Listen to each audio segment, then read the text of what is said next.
Funding for Fair 2023 is brought to you by Friends, the Iowa PBS Foundation, and by... For more than 110 years, EMC Insurance Companies has served policyholders, independent agents, and local communities, providing insurance products for both business and life. Count on EMC. My name is Kara Hayden. I'm super passionate about animal welfare. There's a lot of pigs that rely on me to train their caregivers. What we focus on in our training is encouraging our caregivers to understand that what they think and what they do matters.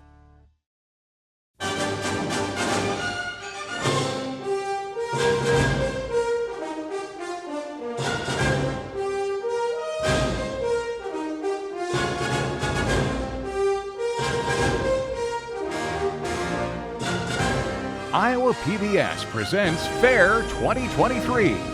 Here is your host, Bill Riley. Hi, I'm Bill Riley, and it's Saturday night, and welcome to the grand finale of Fair 2023. We're going to finish strong with an amazing assortment of State Fair fun. Have we got a great lineup of highlights for you tonight? Like a magic show in the Fun Forest. We'll learn about the history of the art salon and how it involves a pretty famous artist. And we'll watch out these tricked out tractors as they flex their mechanical muscle. But first up, Brooke Kohlsdorf finds some competitive folks who think they know the fairgrounds well enough to win a scavenger hunt.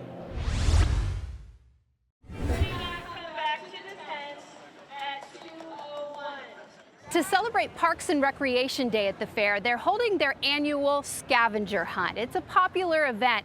Dozens of teams usually participate. And not only do they get some great prizes, but more importantly, they get bragging rights.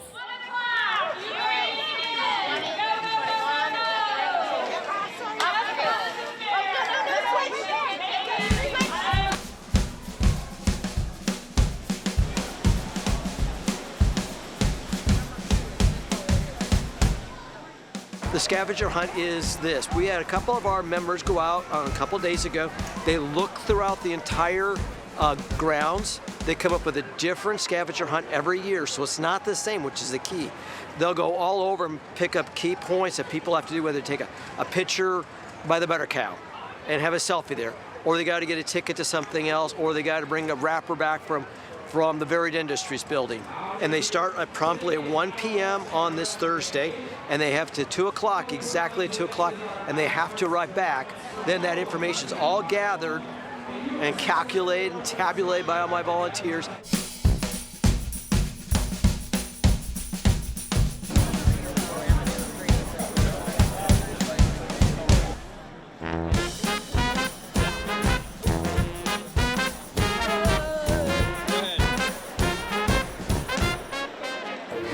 Group. Oh my goodness, this is the Plainview Scavengers. So this is our family team here for the scavenger hunt on Parks and Recs Day at the Iowa State Fair, which is the second Thursday of the fair, and we compete every year for the past 5 years maybe.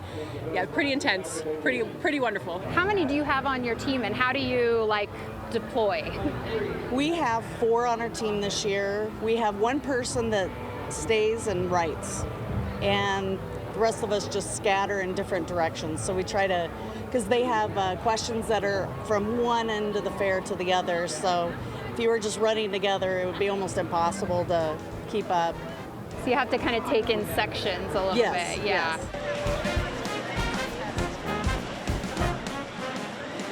So I know that. Okay. And I saw the Care Cube. The Care Cube is right up here.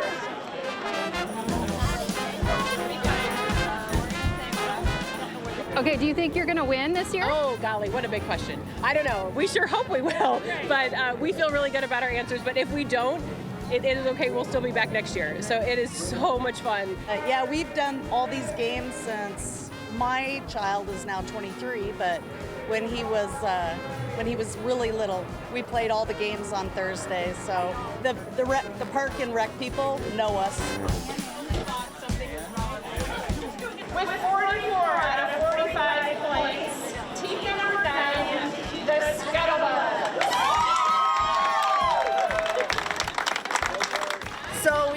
scavenger hunting somewhere in the whereabouts of 2002 when she was just a tiny little person like this size, and found out we liked it, and we've stuck with it ever since. And our team has morphed and changed through the years, but we all gather collectively for this one day. It's the only day she even comes to the fair, just for the scavenger hunt.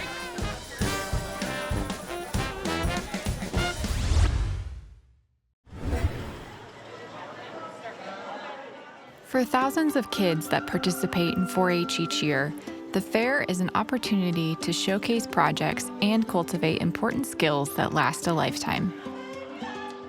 My name is Addie Burkett. I'm a 4-H'er from Madison County. I am in the Scottish Farm Feeders 4-H Club. Poultry in specific is what I mainly show. Me and my family are really big into egg production, and so we always do the pen of 3 egg layers. It's always been me, my 2 sisters, and then some other people. My favorite thing is they're so chill. If you get the right chicken and the chicken's comfortable with you, you can literally just sit in a lawn chair and the chicken will just sit there. And they're so cute. I don't know, I just really like it. It's a smaller animal, so it's a little easier to take care of versus a ewe or a steer, but it's still responsibility and everything.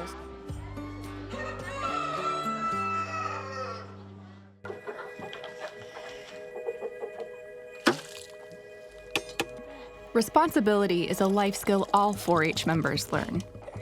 There you go. For Addie, an EF4 tornado that tore through her hometown of Winterset last spring was a lesson in what it means to also be resilient. So me, my younger sister, and my parents were at home when it happened. I actually have a video, and I thought it was really cool, and I was skipping out our front door, and I was oh my gosh, this is so cool. Less than 10 minutes later is a video that I have on my Snapchat, and it's just me panning our property. Our house is gone, our garage. There's the power line. Here's my room. It's supposed to be over there. Despite the damage to her house, Addie said it wasn't even a question as to whether or not she was going to continue participating in 4-H. That summer, in addition to showing chickens at the county fair, Addie represented Madison County in the Iowa State Fair Queen competition. So at the state fair, I ended up winning Personality Plus. And Personality Plus this year from Madison County, Addie Burkett. That meant a lot to me, knowing that all the stuff that I've gone through, people still believed in me, and I had a huge support base. As she prepares to move to college this fall, Addie looks back on her time in 4-H with fond memories. This is 10 years of blood, sweat, and tears in 4-H. This is my 4-H record book. This was actually under my bed before the tornado. My bed was the only thing holding up, the only wall that was left in my room, but this survived. This was one of the first times that I got my champion egg production pen of 3. Very proud of that, very proud. This is a big one, reserve champion at the state fair. Of course, it's a little dirty. Can't really wash ribbons all that effectively after a tornado. When I was little, I used to think that the ribbons meant everything. But growing up, I would rather look at those pictures and remember what it was like and how it felt and everything than to just look at these. They're nice, and in the moment of getting them, I felt really accomplished and everything, but looking back, it's not all about the ribbons. Fans out there that are fans of all tractors. You can feel it, just the roar and the thunder in the dirt. It's the horsepower. We do this for fun. This is our hobby. Welcome into the 2023 Truck and Tractor Pulls at the Iowa State Fair. Hello, everybody. I'm Paul Yeager. We'll get to highlights of a few classes in a moment. But first, a few words from the Executive Vice President of the event.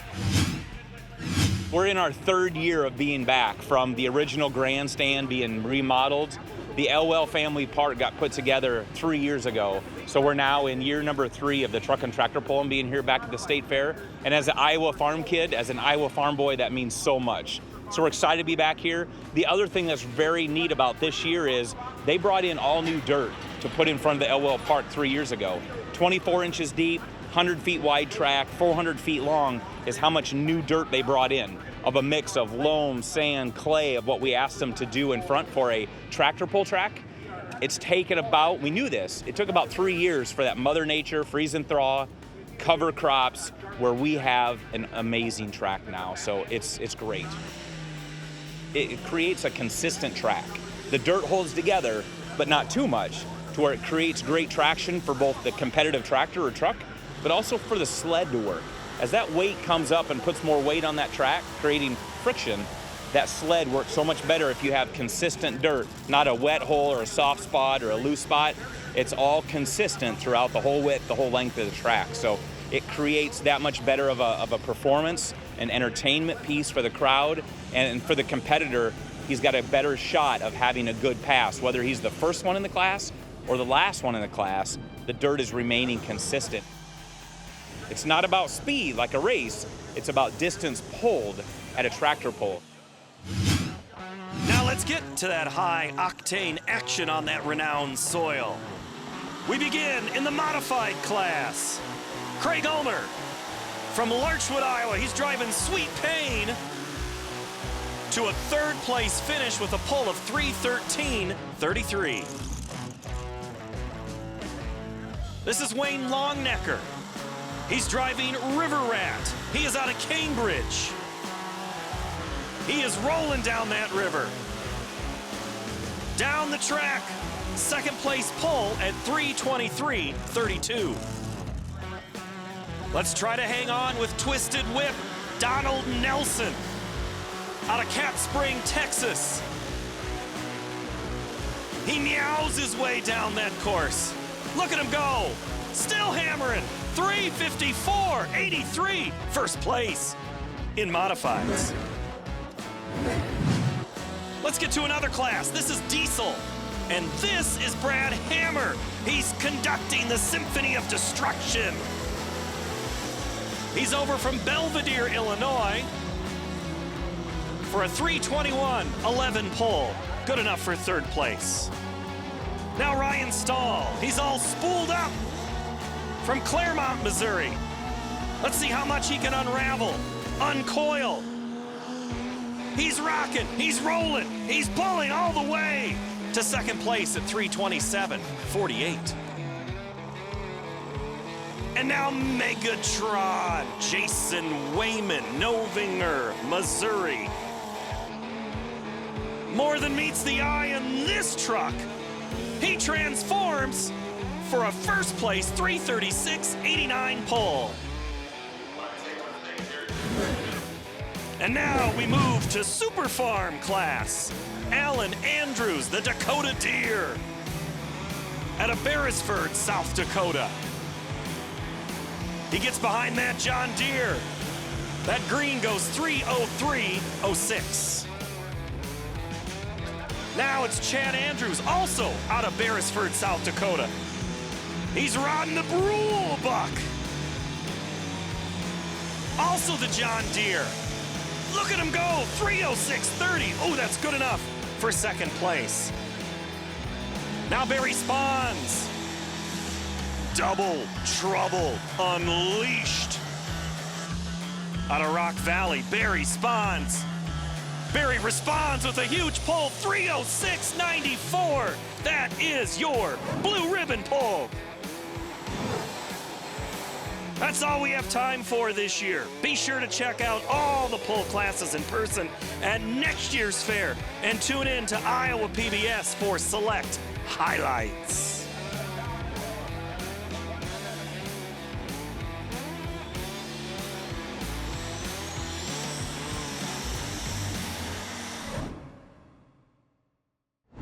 It's time to see what you know about the Iowa State Fair with tonight's trivia question. How many trees and flowers are on the fairgrounds? I bet it's more than you think, and we'll let you know the answer a little later in the show. Up next, the Barrel o' Fun is entertaining crowds at the Fun Forest with some magic and madness. Let's go check it out.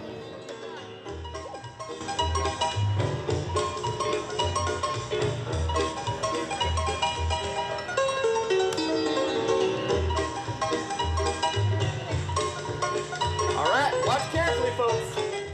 Howdy, I'm Trevor, and this is Lorena, and we are... The Barrel of Fun. Yeah.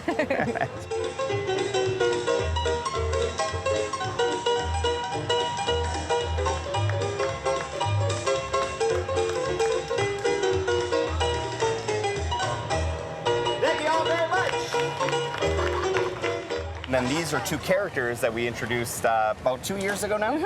This is Charles Chesterfield. And I'm Delilah Davenport.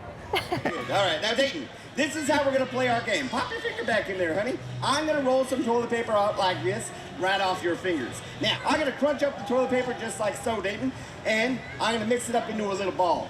Your job is to tell me which hand has the toilet paper, okay? Awesome, now if I come nice and close and I count to 3. 1, 2, 3. You gotta tell me which hand, this one or that one. Which one, Dayton? All right, that was like a practice round. Let's do another practice round, make sure we're on the same page. You ready, Dayton? Here we go. 1, 2, 3. Which hand, Dayton? Which hand? Have you played this before? You have? I thought it was only Delilah and I that play with toilet paper. That's good. All right, Dayton, here we go on the count of 3. Ready? 1, 2, 3. Which hand, Dayton? Which hand? Try a hand, honey. Try again, try again. Magic. I know. Hold on. Yeah, we do a lot of audience participation. We like to bring people up. We like to make people smile and keep them entertained, and I think we do that. Yeah, absolutely. Dylan, I just need to check your mobility, okay? Can you just move your hips side to side for me? Yeah, you can. Ooh. Oh, he sure can. What's he missing, folks? A feather boa. Make some noise. Yeah. Does Dylan know how to work it? We're gonna find out in just a second. Dylan, do you know how to work the feather boa? No. Yeah, you do. Oh, he sure does. Look at him go. And that's the show. Bye, everybody. I'm kidding. All right. We're very family friendly. Absolutely. We kind of have that Shrek comedy, so we have jokes for the adults, but they go over the kids' heads, and so we entertain everyone, young and old. Oh, thank you, Charlie. Delilah, I'll hold these cups for you. It's a little windy. Thank you. Dylan, kind of remind you of your college years? Just a little bit, right? Where's the ping pong ball? So we started with a whiskey barrel that we would roll around the fairgrounds and entertain people very close up, and then we were asked to take it onto the stage. So it's been great. Yeah. Dylan, stay right there. Make sure to study all the moves, okay? Watch me. Here we go. Stay right there. This is exactly how the magic happens, Dylan, so make sure you're studying hard. All right, here we go. And including the magic shimmy. All right, Dylan, let's see what you got. Ready? 5, 6, 7, 8, go. Dylan, he's doing great. Make some noise for Dylan. Oh, he's got the moves. Magic shimmy, very nice. Oh my gosh, this fair is amazing. It is so huge. It is so much fun. There's so much food. Yeah, in hopes not to alienate any other fairs we go to, this is the best fair. Yeah. Yes, magic shimmy. All right, I'm gonna watch you last time, Dylan. Go ahead in the circle, my friend. Close those eyes. All right, we're gonna get all that noise. He's got the moves like Jagger. Check him out. Yeah. All right, perfect. Nice, Dylan. All right, Dylan, turn and face me. On the count of 3, we're gonna lift up our cup. You ready? 1, 2, 3. And if the magic worked, this would be great, y'all. Follow my lead. Dylan. Oh, my goodness. It must have been that shimmy, Dylan. Look at the audience. Give them a big bow. You deserve all this applause. Hold on 1 second, Dylan. Look right at that camera. Last little picture moment. Yeah, one more time for Dylan, y'all. Dylan, thank you so much. I'll take the feather boa. Thank you so much. Tonight, we're going back to the 1930s art salon at our great state fair. It was a well-attended art exhibit in Iowa and the place for painters to show their work. One of those painters was Grant Wood, a regionalist artist famous for his iconic works of American culture. Wood dominated the competition in the art salon for 4 consecutive years.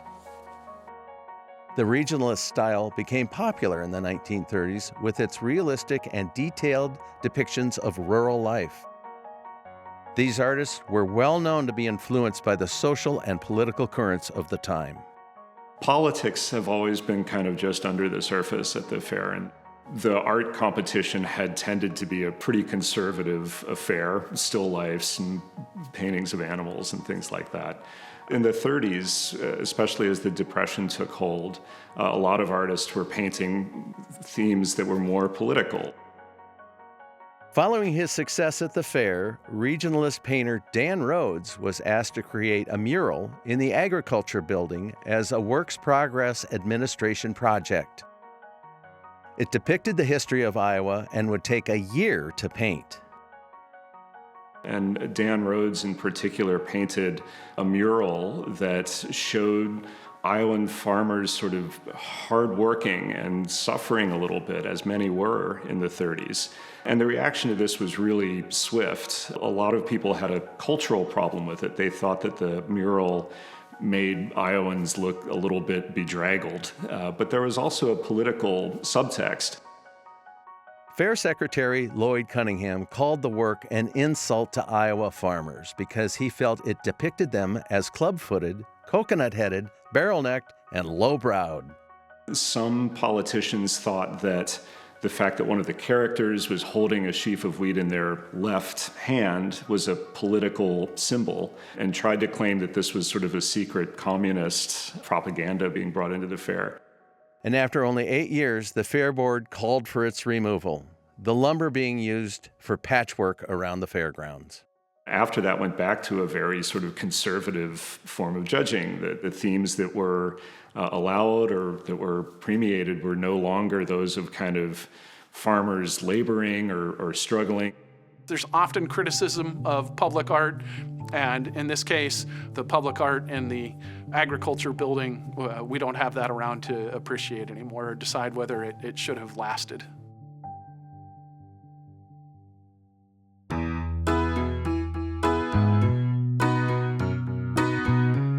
Much of the spirit of the Iowa State Fair comes from the contests and the competitions. Let's see who some of the winners are.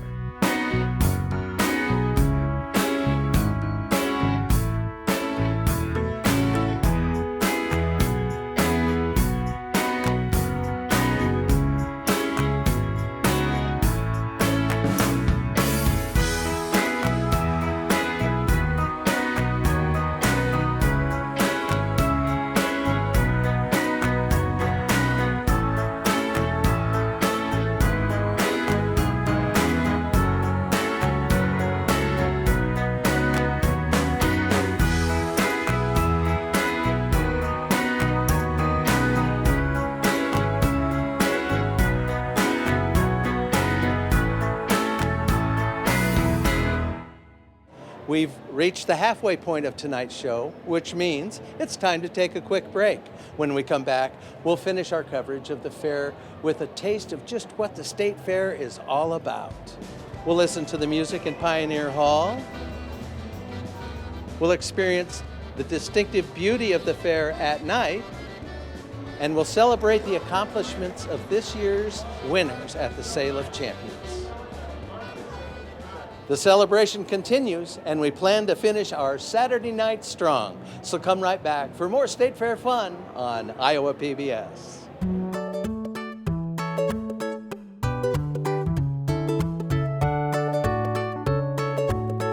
It's down to the wire at the Riley stage. The championships are tomorrow. Here are the young Iowans advancing.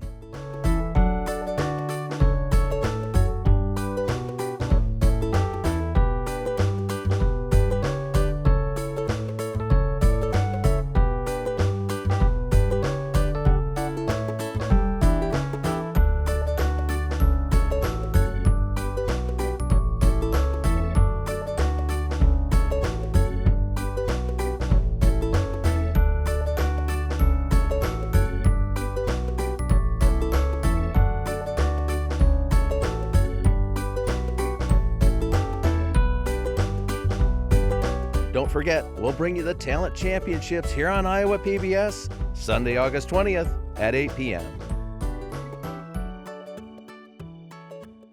Welcome back, everyone. You know, Pioneer Hall is such a special place. It's where we find some of our favorite contests year after year.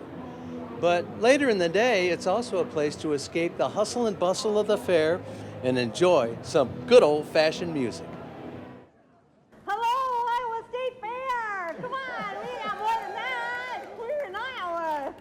Are you having fun yet?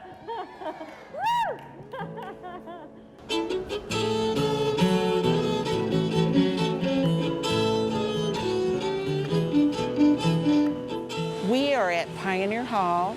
We are at one of the oldest buildings on the grounds. The building was built in 1886, so just think of all the things that have happened since 1886.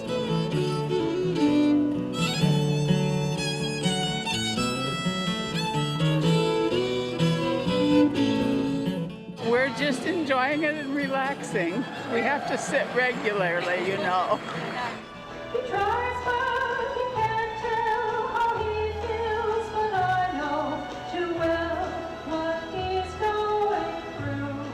I like to help people and make people happy and take care of them. And this is taking care of them. They sit there and they enjoy the music and have a good time. I love the Iowa State Fair. I've been doing this since 1990 was my first time out here singing. And I've loved it, every bit of it. Aren't they lovely? It's exciting for me to see people get up and dance because then I know I'm making them happy. Now, where else can you go that you see people just impromptu, just start dancing? I mean, I just think that it just warms my heart. Heartache number 3 was when you called me. Well, we play country, western, polkas, waltzes, all the old country stuff. Acoustics are good, sound man's good. Just a nice place. We just want people to dance and have a good time. Just enjoy themselves. And what got heartaches by the number, troubles by the score. Well, I hope they appreciated what we played. We tried to play some of the songs they recognized. I just enjoy playing music.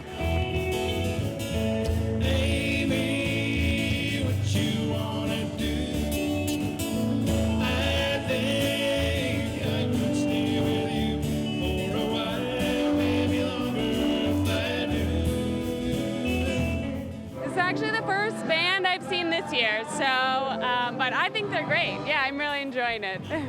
Long ago, he woke up in the hospital with his wife and kids praying by his bed. It's great. I really enjoy the music. One of the band members is a colleague of mine, so I'm here to support him. Yeah, he's on bass. He's doing a good job up there.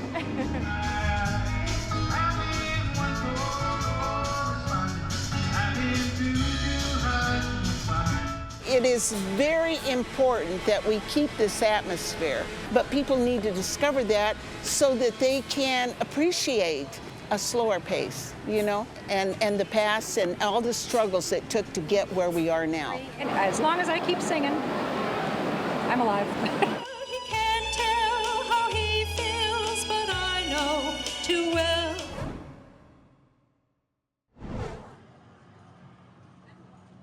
With 44 classes of cookies today being judged at the fair, you'd think it'd be absolutely cookie chaos.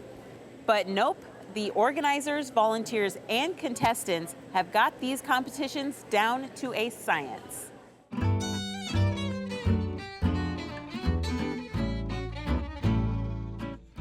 There's so much involved in making these cookies. Tell me about the balance of science and creating these cookies. Well, baking is always a balance of science and creativity, but one of the things that's kind of interesting about the fair is it really emphasizes to a certain degree that science more than the creativity, because you're looking for the perfect version of something. So like if you're judging the peanut blossom category, you really want the perfect peanut blossom. Sometimes a little creativity is fun.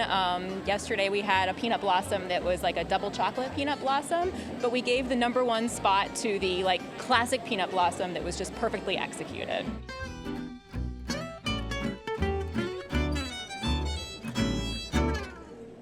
It looks like it came off of Sesame Street and Cookie Monster's gonna eat this one. And it tasted just as good.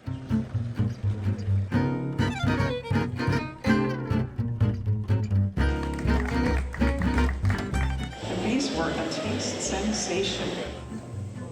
The medley of fruits in it was just delicious, and I felt like you could taste every fruit in it individually and nothing got lost.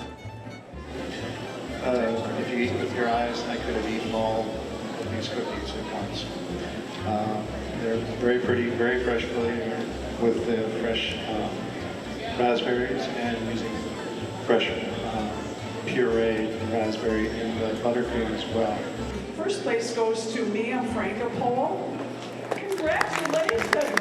This was wonderful. I wanted to just keep eating these.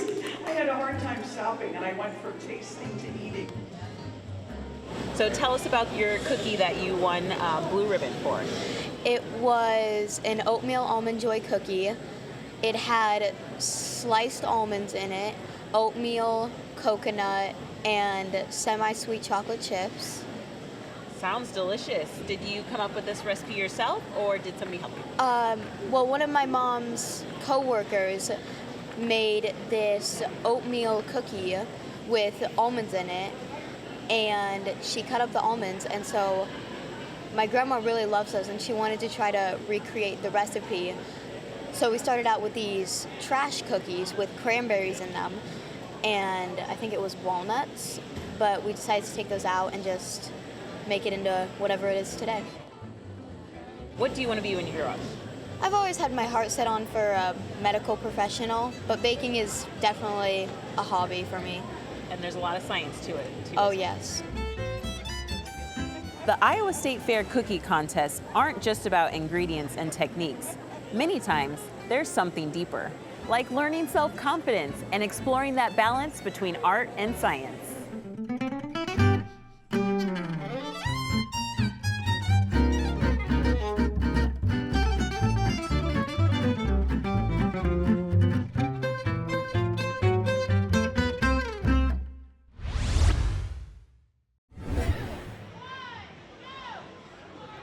We've been around for about 40 years doing IPRA Day at the Iowa State Fair. Got a lot of great activities. It's a wonderful day at the fair. We're excited to have hundreds and hundreds of people here taking part in our activities. Here we go in 3, 2, 1, go! Keep cheering them on. The louder you cheer, the faster they eat. I just try to chew really fast and then take another bite. And up next, we have our 7 to 9-year-olds. Keep going. Excellent. Good job. Good job. It's fun. I do it every year. And 3, 2, 1, go!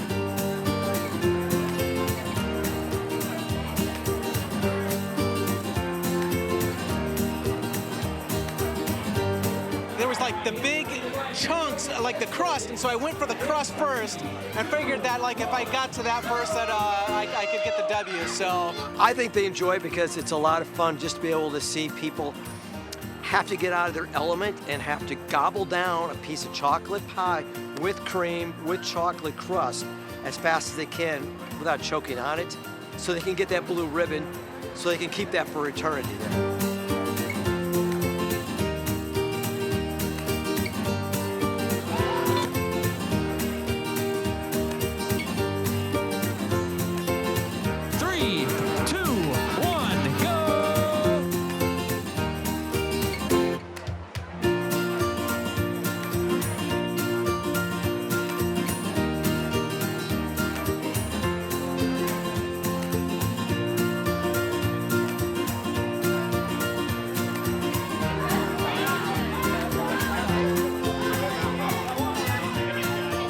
Nope, never done it before. I think 6 of my kids did this before me, and they're like encouraging me to go up, and so I'm the only one to get the blue ribbon, so I'm gonna rub it in their face when I get a chance. So I don't know, I just eat it really fast and suck it in.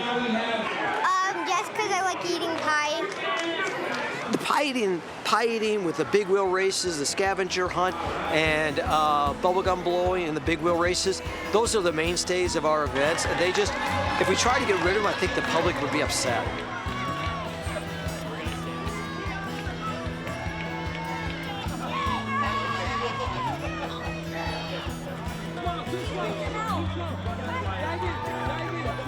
This pie. It's delicious. It's delicious pie. It's delicious.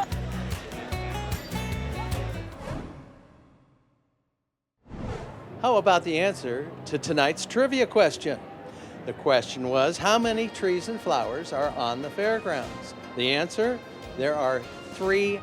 1,000 trees, and 35 new trees were planted in 2023. 2 gardeners are responsible for over 12,000 flowers in 27 flower beds on the grounds, and they couldn't take care of it without all of the volunteers. Here's a look at what it takes to maintain our beautiful fairgrounds. We have 3,200 trees on the fairgrounds. We have, give or take, a handful of perennial gardens, and we have about 25 annual gardens. Honestly, anything that grows on the fairgrounds we're in charge of as a garden crew. Shrubs, trees, annual flowers, perennial flowers, it's got our name written all over it. That's what we do out here. Really, our year starts at the beginning of the year with picking out flowers and planting out our flower beds and stuff like that. And then once spring hits, we start just taking care of the flower beds, cleaning out the flower beds, picking out the weeds, clearing out anything that was dead from the previous season, and we just get everything ready so that we can just start planting and then just go to town with getting everything looking good for the fair.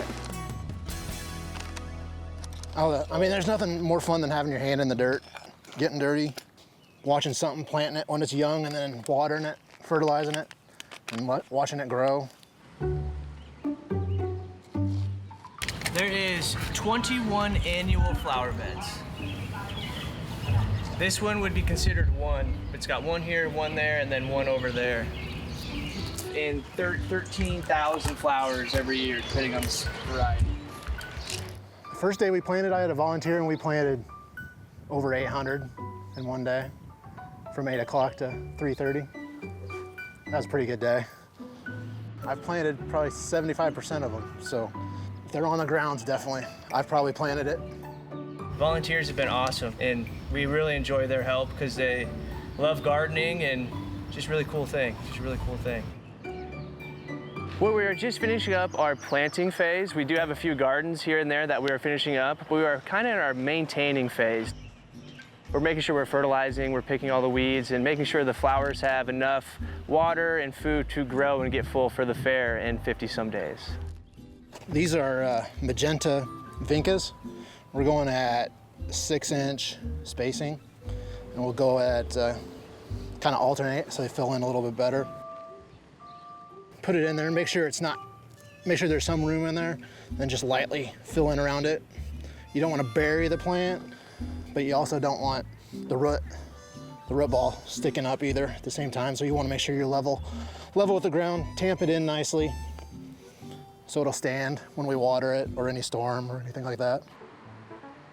I always think the Marquee is one of our best flower beds. It's on the corner of 30th and University. We have a flower bed up by Pioneer Hall. It is a long walk, but it is a pretty cool walk because it's a designed bed that has different flowers in it that spells out, a number of the yearly fair. And we do have some new planters that are going to be out on the fairgrounds that are newly designed and newly painted that are going to be looking pretty good this year too, that we're excited about. These flowers here, we have vincas, and then we have purple fountain grass. The fun thing about these sweet potato vines is at the end of the year, you can take these out of the planter and you can take them home and eat them. When you spend all summer preparing these gardens to look good for the fair, after the fair, the gardens do not look good. Things that just happen through those 11 days that we can't water them all the time, or just Mother Nature takes their toll and they'll die and they just don't look so good. But the days after, we're cleaning up the debris and all the stuff from after the fair and all that stuff. So we kind of just maintain the gardens still. We make sure they look good. We pull any of the trash out. We pull any of the dead flowers out. We just do our regular thing. We're still a garden out here. We still have people who come out after the fair to enjoy the grounds. So we try to keep everything looking as good as possible.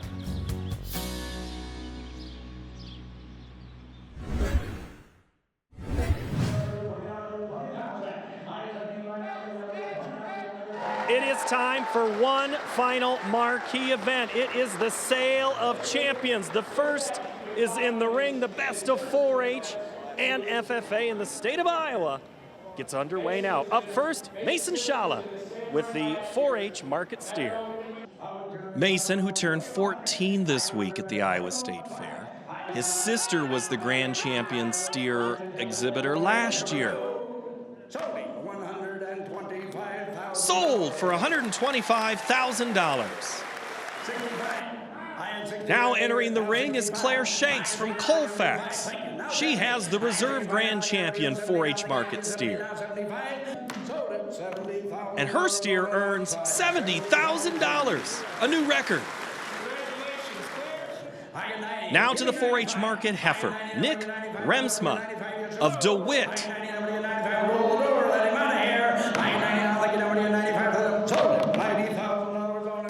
And brings $90,000, another record. The reserve grand champion heifer is Jake Knutson of Esterville.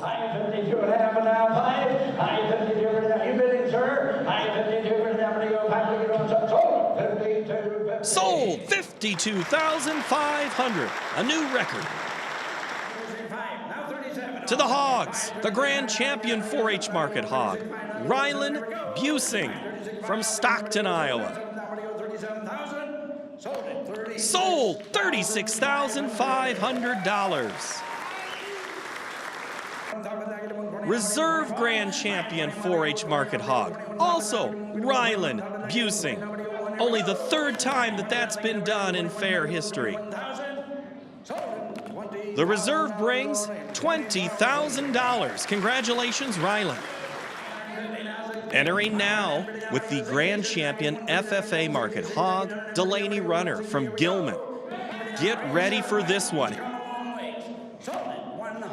And an all-time, all-species record, $150,000. Wow! Now the reserve grand champion for the FFA market hog, Pierce Woodruff from Moreland. He said no like he meant it. Sold it. $28,000. Sold $28,000. Here comes Dayton Mortweed of Linville with the grand champion 4-H market lamb. Sold $23,000. That's a new record. Now Sam Schmillen from Marcus, bringing in the reserve grand champion 4-H market lamb. Sam will be a junior at Remsen St. Mary's this fall, and he can go to school saying he sold a lamb for $13,500. Now the grand champion FFA market lamb, Brock Bowman from Glidden.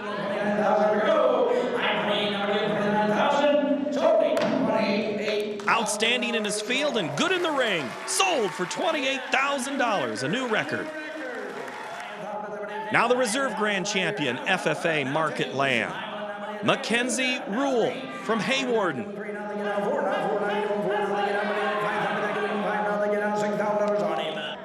Sold $12,500. Now to the meat goats, the grand champion in 4-H, Avery Shala from Riverside.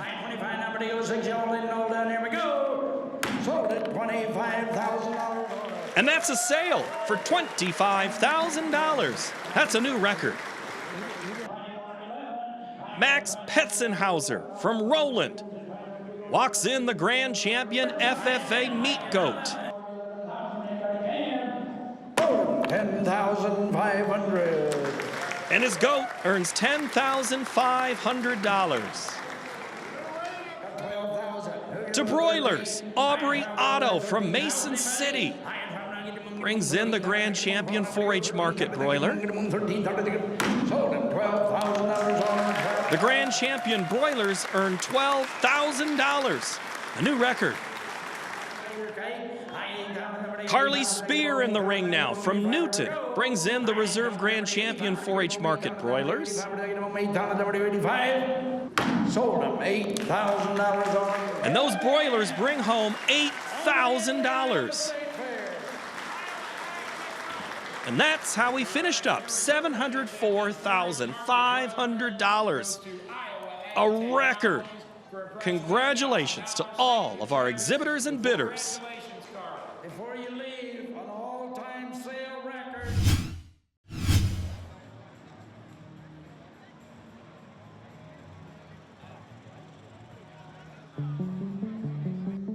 What do you think of when you picture the fair at night? Is it the rides The concerts? The fireworks, perhaps?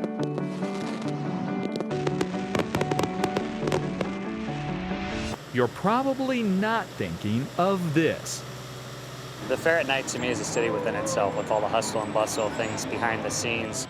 The fair closing up at night, the fireworks shooting off, and things kind of quieting down towards the evening. Some of us are back in action at work still for the next couple hours, getting things ready and prepared for the next day.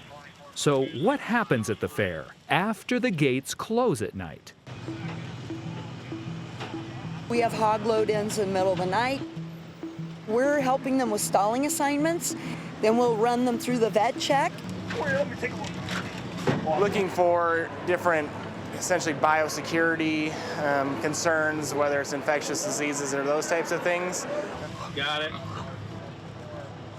All the animals that come here are supposed to have a health paper that is looked at by their local veterinarian.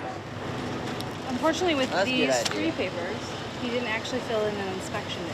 If you could get a hold of him at 3:15 in the morning and verify the inspection date, and if he could send an amended copy, we can allow it. So these 3 pigs are not their pigs. It's much easier in the night when it's dark and cool and there aren't all the crowds and vehicles.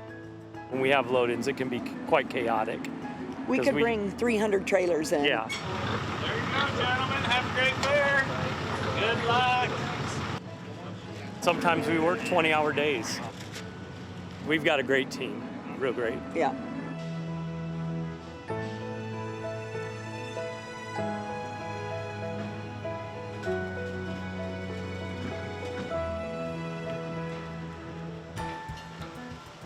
In the swine category, there's well over 3,000 animals. Cattle, there's probably a couple thousand. So a lot of animals. Thank you for being here. We'd appreciate it if you keep those trailers moving. Unload calves and pigs, and then park your trailer, then come back and set up your. Thank you. Many of our team, when they're new, they go, oh my gosh, I did not realize that all of this goes on behind the scenes. Concessionaires are also hard at work before the gates open in the morning. Our hours of operation are 8 a.m. to 8 p.m. for the general public. Outside of that, there is continuous preparation. The donuts are made from scratch every morning. First night we were here till 12:30, back in action at 3:30 a.m. to get the donut fryers up and running. Part of being a brand new fair stand is that we learned that the mixer won't hold 50 pounds of powdered sugar at a time.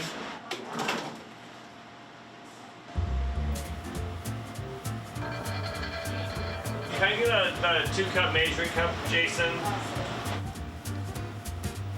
How would you describe the fair at night?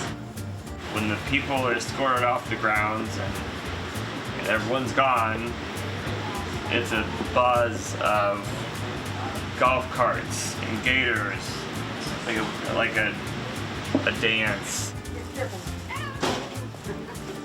And the amount of work that gets done in a few hours is just truly amazing.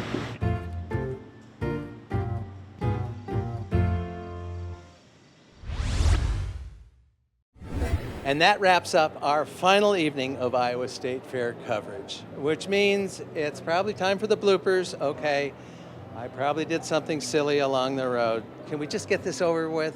Roll them. It's not all about you, Bill. What? What did I hear? I might be off the hook? We have something else? Oh, now, this is going to be fun. Let's take a look.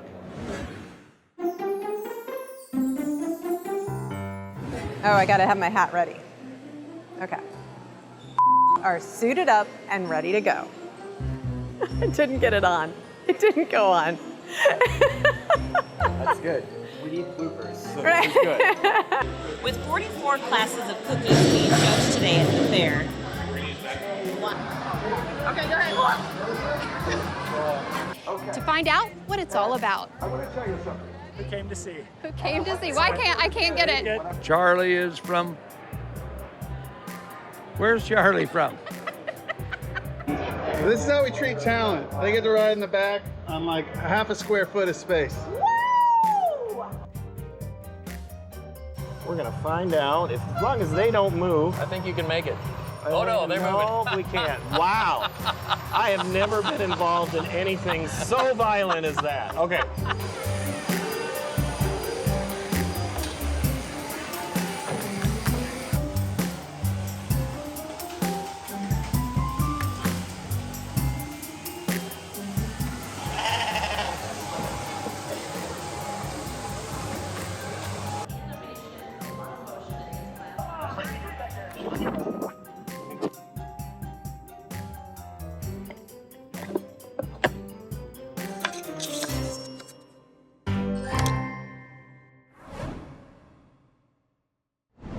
And with that, we've come to the close of our Fair 2023 nightly programs. But the Iowa State Fair fun lives on in the digital realm. You can relive the magic by checking out our website and our YouTube channel, in addition to our Facebook and Instagram pages. You'll find lots of great State Fair fun.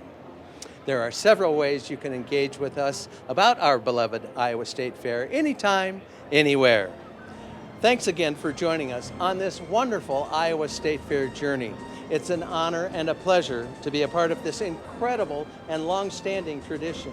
For all of us here at Iowa PBS, I'm Bill Riley, and we know you had fun at the fair.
Funding for Fair 2023 is brought to you by Friends, the Iowa PBS Foundation, and by... For more than 110 years, EMC Insurance Companies has served policyholders, independent agents, and local communities, providing insurance products for both business and life. Count on EMC. My name is Kara Hayden. I'm super passionate about animal welfare. There's a lot of pigs that rely on me to train their caregivers. What we focus on in our training is encouraging our caregivers to understand that what they think and what they do matters.